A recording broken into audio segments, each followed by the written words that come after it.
સર્વ સમાજના ઉમેદવાર તમારી દીકરી અને વાવના ધારાસભ્ય અને મારા બેન એવા ગેનીબેન, મારા નાના ભાઈ અને થરાદના માજી ધારાસભ્ય, આમ તો 92,000 લોકોએ વોટ આપ્યા, એ 92,000ના ધારાસભ્ય છે એવા ભાઈ શ્રી ગુલાબસિંહ, જિલ્લા કોંગ્રેસ સમિતિના પ્રમુખ જાગીરદાર સમાજના મોભી ભરતસિંહજી, ભાઈ શ્રી નરસિંહભાઈ, તાલુકા કોંગ્રેસ સમિતિના પ્રમુખ ભૂપતજી, ભૂદેવ સમાજના આગેવાન પૂર્વ પ્રમુખ અને ધારાશાસ્ત્રી એવા વકીલ સાહેબ ડીકે જોશી, અમારા દલિત સમાજનું ઘરેણું ભાઈ શ્રી ઈશ્વરભાઈ અણદાભાઈ ચૌધરી, અને કેપી સાહેબનું નામ પાછળ એટલે રાખ્યું છે કે આ રાજકારણમાં માઇક ઉપર જેવું બોલું છું એ રાજકીય મારા ગુરુ છે, મારી રાજકીય શરૂઆત કરાવી છે, અને ધારાશાસ્ત્રી છે એવા કેપી ગઢવી સાહેબ, મમાણાના પૂર્વ જાગીરદાર, અને આપ સૌ તમામ સમાજના વડીલો મોભીઓ,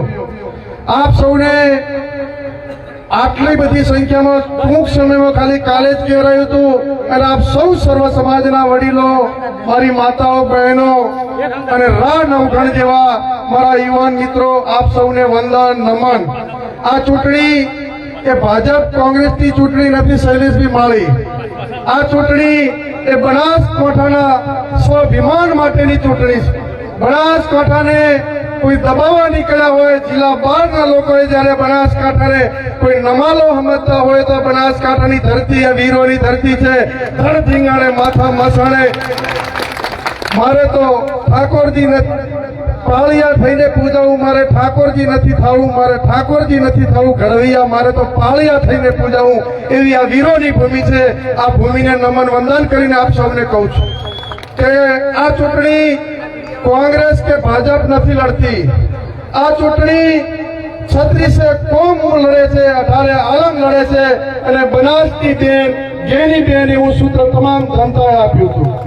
હમણાં તમને બળદેવજી કહેશે આ ટિકિટ ગેની બેન કે કોંગ્રેસે કોઈએ માગી પણ નથી, એમણે સર્વે કર્યું, અને ભરતસિંહજી ગુલાબસિંહભાઈ કહેતા હતા કે બનાસકાંઠાની 32 બોલે છે, અને 32 ને આધારે તમારા સૌના ભરોસે ટિકિટ આપી છે.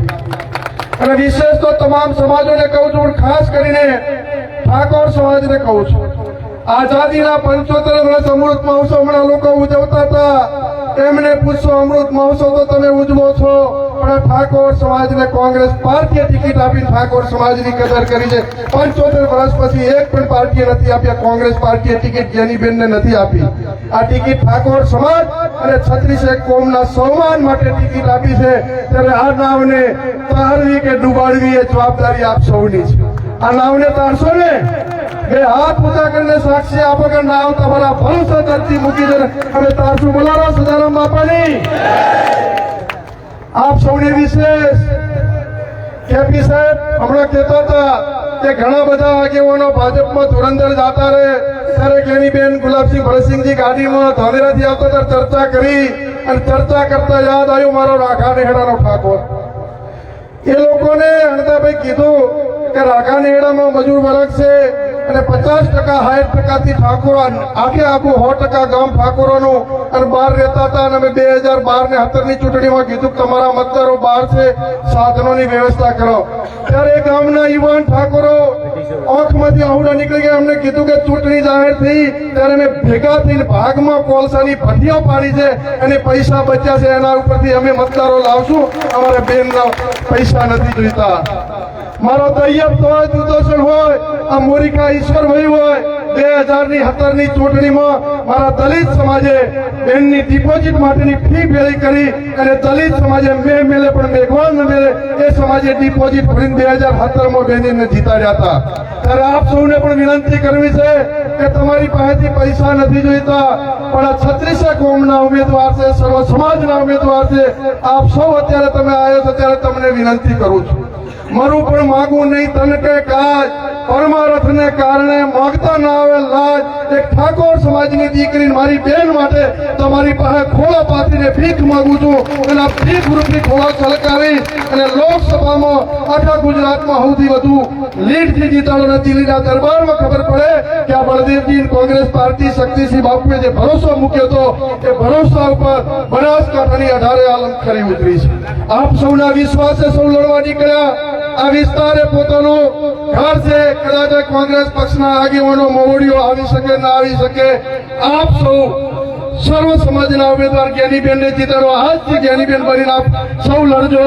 અને આપને વિશેષ વિનંતી કરું, કેપી સાહેબે મને હમણાં કીધું કે આપણી ઈચ્છા એવી છે, ગુલાબીની કહેતા હતા કે તમારી પાસેથી ખૂબ પૈસા નથી લેવા, પણ આપ સર્વ સમાજના ઉમેદવાર છો.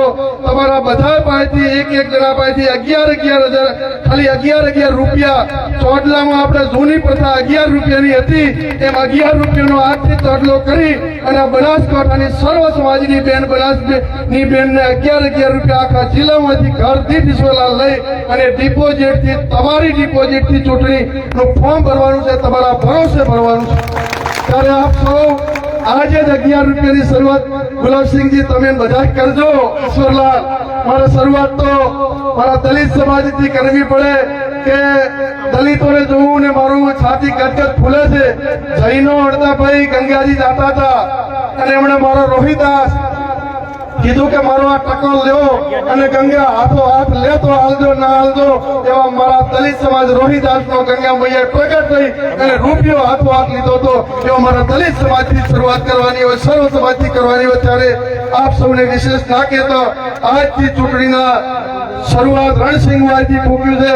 હવે 2 કલાક લેટ છે, પણ જ્યાં જ્યાં નજર કરું ત્યાં દરેક આપ સૌ દેખાઈ રહ્યા છો.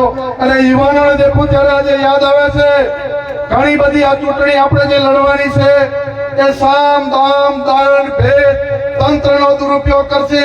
આપણે સૌએ જોયું છે કે આ ચૂંટણીને હું તો ઠાકોરને કહું છું, ગાંધીજીને યાદ રાખજો. ગાંધીજીને કોઈ એક લાફો મારે કહેતા બીજો મારી દે, પણ મારે આઝાદી મેળવવી છે. તો ઠાકોર સમાજને કોઈ ઉશ્કેરવા માટે કરશે, કોઈ એક લાફો મારે કહેજો કે બીજો લાફો મારી દે, પણ મારે મારા સમાજના સંસદ સભ્ય બનાવવા છે. ઠાકોરનું સંવાદ છે. ત્યારે આપ સૌને યુવાનોને કહું છું, સિંધમાં સુમરાય સાહેબ કોને રોક્યા છે? જાહલને રોકી અને જાહલે નવગણને ચિઠ્ઠી લખી અને નવગણ અહીંથી જયારે સોયગામ નડાબેટથી નકલનમાં વરવાડીને પ્રાર્થના કરી અને ભાલે બેહી અને જાહલને મદદે નવગણ ગયો હતો. એમ આપ સૌ ગેનીબેનના નવગણ જેવા ભાઈ બની અને લોકસભાની ચૂંટણી જીતાડો. એ જ શબ્દો સાથે આપ સૌનો ખૂબ ખૂબ આભાર. જય હિન્દ, જય ભારત. ખૂબ ખૂબ આભાર ઠાકરસિંહભાઈએ બધી વિગતવાર વાત કરી. તો વધુ સમય ના લેતા